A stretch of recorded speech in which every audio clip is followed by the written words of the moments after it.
चलिए good evening. आज हम लोग क्लास 10th के मैथ VBI सब्जेक्टिव क्वेश्चन जो अभी शॉर्ट आंसर टाइप चल रहा है इसके पार्ट 5 को लेकर के हम लोग आए। आज हम लोग पार्ट 5 को देखेंगे। शायद आपको पता होगा एक पार्ट में हम लोग टोटल क्वेश्चन 5 करते हैं और वह पांचों क्वेश्चन पिछले यानी प्रीवियस ईयर में पूछा जाता है और पूछा गया है। समझ में आ गया कि नहीं गया? और जिसका अधिकतम चांस है आपके एग्जाम 2025 में पूछा जाए। इसलिए आप एक भी वीडियो को यदि मिस कर रहे हैं ना तो आपको बहुत ज्यादा आगे दिक्कत हो जाएगा, क्योंकि अभी आप देखिए सेंटअप एग्जाम में यही सब क्वेश्चन नहीं पूछेगा तो आप एग्जाम का तैयारी करना इस चैनल से छोड़ दीजिएगा। समझ में आ गया कि नहीं? इसलिए आप जरूर देखिए और लोगों को ज्यादा से ज्यादा देखने के लिए प्रेरित कीजिए। यह क्वेश्चन जो भी हम लोग देखते हैं यह 2025 एग्जाम के लिए है। 5 महत्वपूर्ण प्रश्न जो हर बार पूछता है, यानी पिछले एग्जाम में जो पूछते हुए आया है। मैथमेटिक्स का होता है, ये बात याद रखिएगा, ना कि साइंस का होता है। किस क्लास का होता है? तो 10th क्लास का होता है। लघु त्रिय होता है। इसमें से ऐसा प्रश्न नहीं होगा जो लॉन्ग टाइप में पूछेगा, नहीं पूछ सकता है। वह केवल और केवल शॉर्ट आंसर टाइप में पूछेगा, यानी कि लघु त्रिय क्वेश्चन में पूछेगा। चलिए आज का हम लोग पहला क्वेश्चन देखते हैं। पहला क्वेश्चन क्या कह रहा है? 867 और 255 का HCF का मतलब होता है हाईएस्ट कॉमन फैक्टर। इसी को हम लोग महत्तम समापवर्तक कहते हैं। यदि शॉर्ट हिंदी मीनिंग जानना चाहते हैं इसको MOSO कहा जाता है। ठीक है, HCF का नाम क्या सब हो गया? एक हो गया MOSO और दूसरा इसी को फुल फॉर्म में यदि हिंदी में कहेंगे तो महत्तम समापवर्तक, और इंग्लिश में यदि इसका फुल फॉर्म करना चाहे तो हाईएस्ट कॉमन फैक्टर। ओके, चलते हैं। यूक्लिड विभाजन एल्गोरिथम, यह हम लोग एक्सरसाइज 1.1 का क्वेश्चन नंबर 1 यदि पढ़े होंगे तो यह क्वेश्चन बन जाएगा। प्रयोग से बनाना है। HCF तो बनाना है, किसके प्रयोग से बनाना है? तो यूक्लिड विभाजन के प्रयोग से। इस क्वेश्चन का खूबसूरती देखिए, यह क्वेश्चन 12 में पूछा गया है, 13 में पूछा गया है, 21 में क्वेश्चन पूछा गया। सेम नंबर, यही नंबर भी पूछा गया, ये नहीं कह रहे थे इस टाइप का पूछा गया। और यह क्वेश्चन समझ लीजिए आपके एग्जाम में कितना ज्यादा इंपॉर्टेंट होगा। चलिए अब हम लोग देखते हैं 867 और 255। सबसे पहले आपको एक सरल एक बात देखिए, यूक्लिड विभाजन एल्गोरिथम का एक फॉर्मूला होता है A = BQ + R। इसी पे भी हम खेला करेंगे, तांडव करेंगे और कांड करेंगे। आप देखिएगा सबसे पहले क्या है? 867, बड़ा बाबू एक छोटा बाबू है 255। छोटा बाबू को बगल में रख दीजिए और बड़ा बाबू को कहाँ रख दीजिए? बीच में रख दीजिए, क्योंकि उसको सुरक्षा की आवश्यकता पड़ता है ना। तो बड़ा बाबू बीच में, छोटा बाबू बगल में। क्लियर हो गया?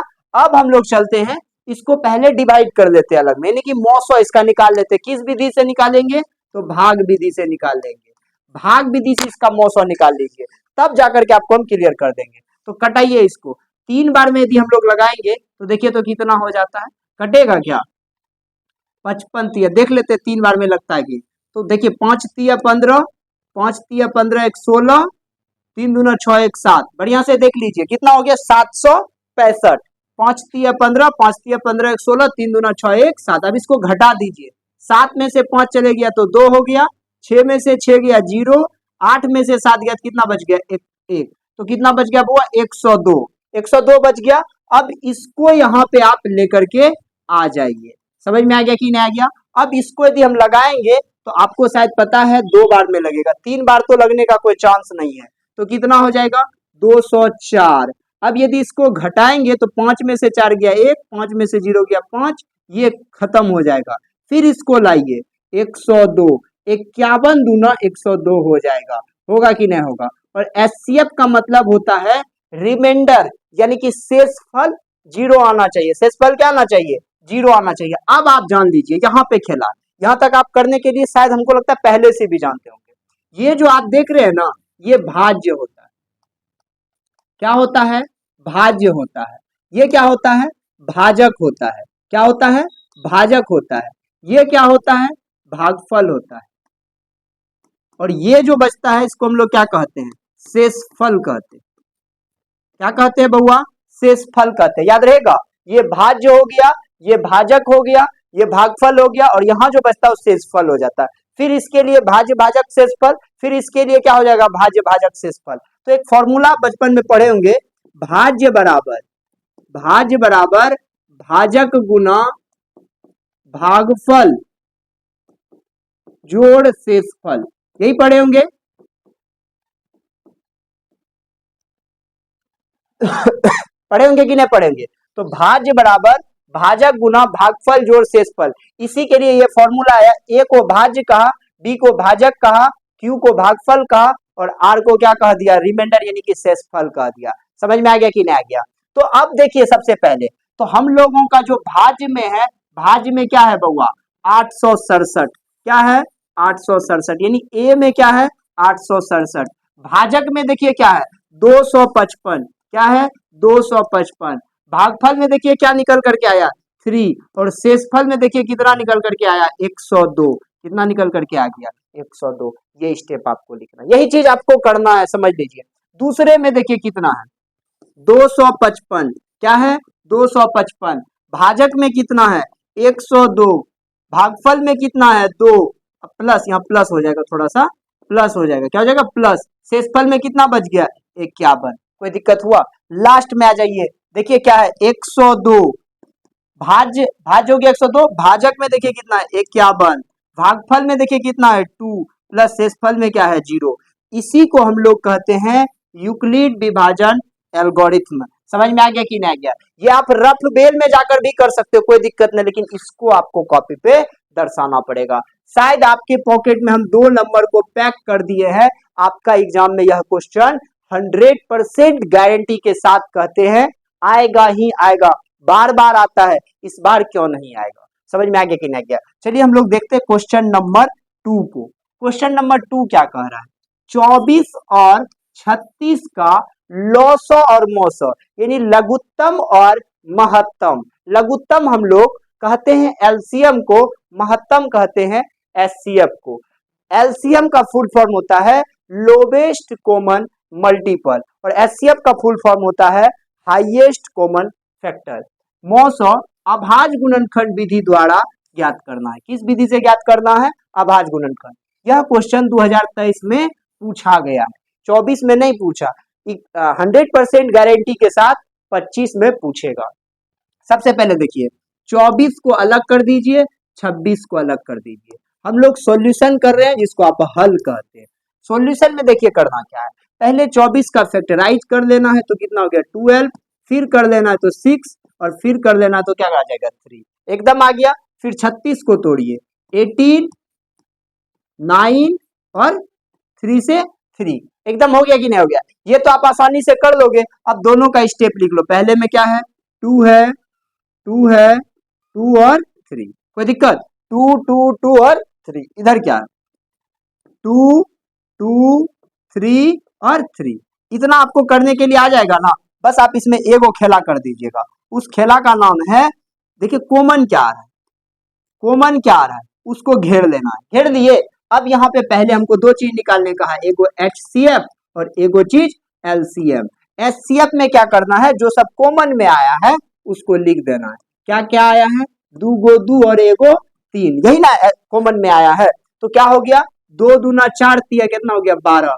12 इसका क्या हो जाएगा, एचसीएफ हो जाएगा। समझ में आया कि नहीं आया? अच्छा से आ गया कि नहीं आ गया? अब एलसीएम में क्या करना है, जो कॉमन आया पहले उसको लिख देना, बाकी जो बच गए हैं, 1 2 बच गए हैं और 1 3 बच गए हैं, इस दोनों को लिख दीजिए।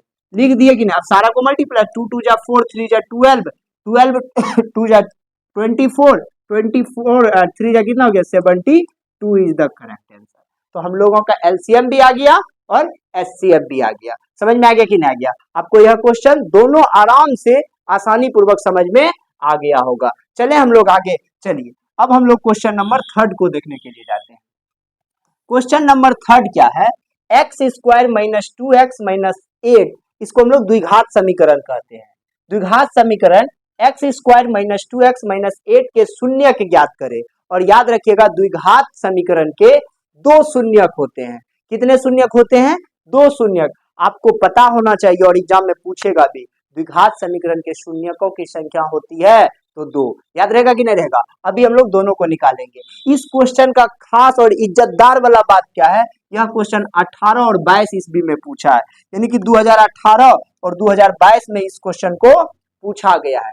याद हो गया ना, 2018 और 22 में। अब देखिए क्या है, सबसे पहले आपको क्या करना है, एक्स स्क्वायर हल, हल मतलब होता है सॉल्यूशन हम लोग कर रहे हैं। X square minus 2x minus 8, अब इसको हम लोग करना क्या है, आपको एक स्टेप बताते हैं, 2-3 स्टेप में इस काम को करना है। स्टेप फर्स्ट, स्टेप सेकंड और स्टेप थर्ड, इस 3 स्टेप में इस काम को खत्म कर देना है। पहला स्टेप में करना, ये दोनों को साथ में मल्टीप्लाई करना।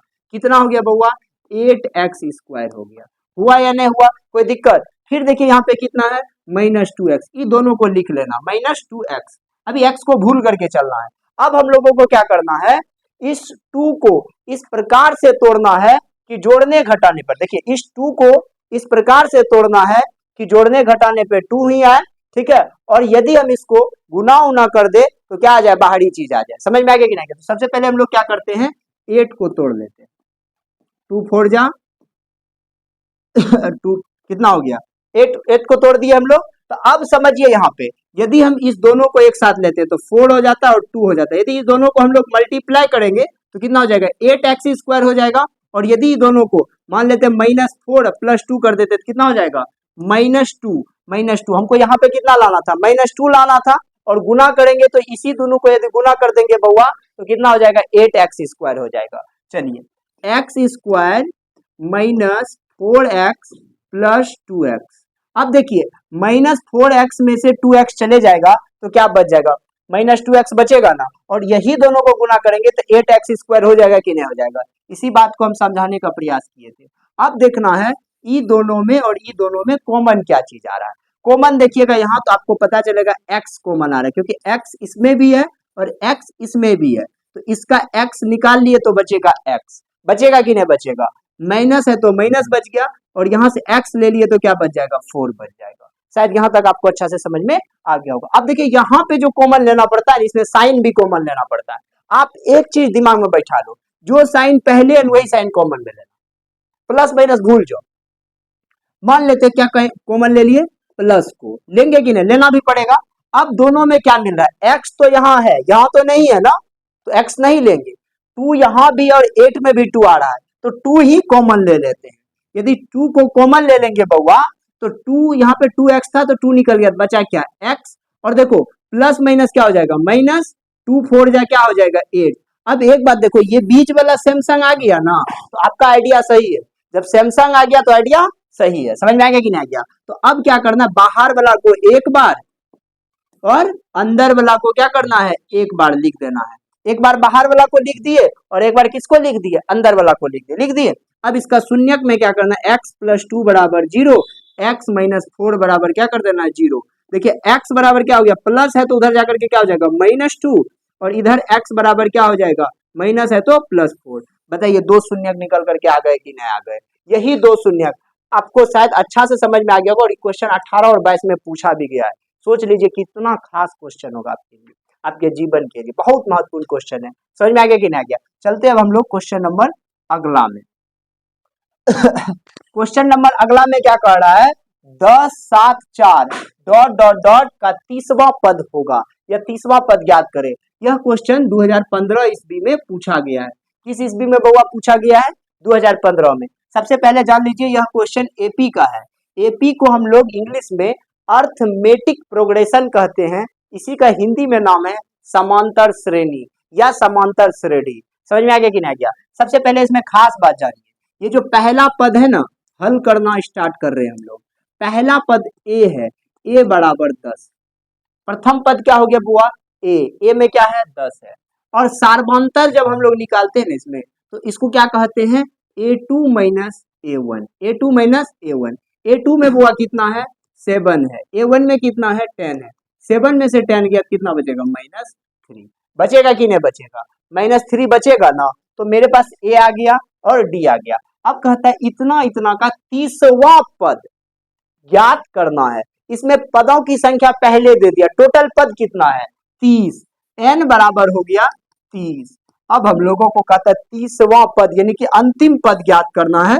अंतिम पद को कहते हैं an बराबर हो गया 1। इसको कहते हैं प्रथम पद, प्रथम पद। इसको कहते हैं सर्वांतर पद, सर्वांतर पद। इसको कहते हैं पदों की संख्या, इसको कहते हैं अंतिम पद। क्या कहते हैं बउआ, अंतिम पद। अब हम लोगों को निकालना क्या है, अंतिम पद। तो ए एन बराबर फॉर्मूला होता है A plus N minus one into D, A plus N minus one into D. अब बताइए आप, ए एन निकालना है ना हम लोगों को, ए कितना है जल्दी से बता दीजिए धड़ाक से, एन है ना, एन कितना है जल्दी बताइए, 30 है ना बउआ, है या नहीं है, डी कितना है जल्दी से बताइए, डी निकल करके आया -3। अब बताइए 10 प्लस 30 में से 1 चले गया 29 बचा कि नहीं बचा, अब माइनस क्या है 3 है। अब आप यहाँ पे देखो 10 प्लस माइनस क्या हो जाएगा माइनस, इसको यदि मल्टीप्लाई करेंगे तो कितना हो जाएगा 9 3 जा 27, 2 आ गया 3 2 जा 6 और 2 8 कितना हो गया 87। अब इसको यदि माइनस करेंगे तो क्या बच जाएगा -77। ये एन हम लोग का क्या निकल गया, यानी कि तीसवां पद जो होगा इस एपी का वह होगा -77 यानी 77। शायद आपको यह भी क्वेश्चन समझ में, इसमें आपको करना क्या पड़ेगा, फिर से हम एक बार रिपीट कर देते हैं। तीसवां पद, अब इसको एक शॉर्ट तरीका से भी हम सिखा देते हैं, जो कि इतना बड़ा चीज यदि आप नहीं कर पाओगे ना तो एक छोटा सा काम कर देना। कौन सा पद निकालना है, तीसवा। आपको पहला पद तो पता है ना ए, दूसरा मतलब डी भी पता चल गया, एन पता चल गया। अब तीसवा कह रहा है ना, तो तीसवा पद को हम लिख सकते हैं ए प्लस 29 डी। क्या लिख सकते हैं, ए प्लस 29 डी। क्या लिख सकते हैं तीसवा पद को, ए प्लस 29 डी। ए में कितना है बउआ, देखो 10 प्लस 29, डी का वैल्यू जल्दी से बता दो हमको कितना है, -3 है या नहीं है। तो 10 प्लस इसको यदि मल्टीप्लाई करेंगे तो माइनस क्या हो जाएगा, अभी तुरंत 29 गुना 3 किए थे कि नहीं किए थे, -87। अब इसको आप घटाओगे तो -77 आ जाएगा। हमको लगता है यही आसान लगा होगा आपको, खटाक से कर दोगे कि नहीं कर दोगे। ये भी कर सकते हो, ये भी कर सकते हो, दोनों में से कोई भी प्रोसेस से आप सवाल को क्लियर कर सकते हो। समझ में आ गया कि नहीं आ गया। चलते आज के लास्ट और फास्ट क्वेश्चन में, क्वेश्चन नंबर लास्ट। इसमें देखो क्या कह रहा है, 3 8 13 डॉट डॉट डॉट का कौन सा पद 78 होगा। इसमें कह रहा है कौन सा पद 78 होगा, यानी इसमें कितना पद उद है वह चीज देवेन किया है, यानी कि हम लोगों को एन निकालना है। समझ में आ गया कि नहीं गया। सबसे पहले समझिएगा प्रथम पद, अभी आपको हम जस्ट बताए a इज इक्वल टू 3, सार्वधांतर होता है d यानी कि a2 माइनस a1। बताइए a2 कितना है बुआ, 8 माइनस 3 कितना हो गया 5, हुआ या नहीं हुआ। और कौन सा पद 78 होगा, यानी कि अंतिम पद दे दिया है जिसको हम लोग क्या कहते हैं an बराबर कितना हो गया 78। निकालना क्या है, n निकालना है। समझ में आ गया कि नहीं आ गया, पता चल गया ना। अब चलिए, अभी तुरंत an बराबर एक फॉर्मूला पढ़े थे, बताओ जल्दी से थोड़ा सा बता दीजिए आप लोग, a plus N minus 1 into D. A N कितना दिया हुआ है, देखो बउआ यहाँ पे 78 दिया हुआ है। ए कितना है जल्दी से बता दीजिए, 3 दिया हुआ है, प्लस एन कितना दिया है, कुछ नहीं दिया हुआ है। डी कितना दिया हुआ है जल्दी से बताइए, 5 दिया हुआ है।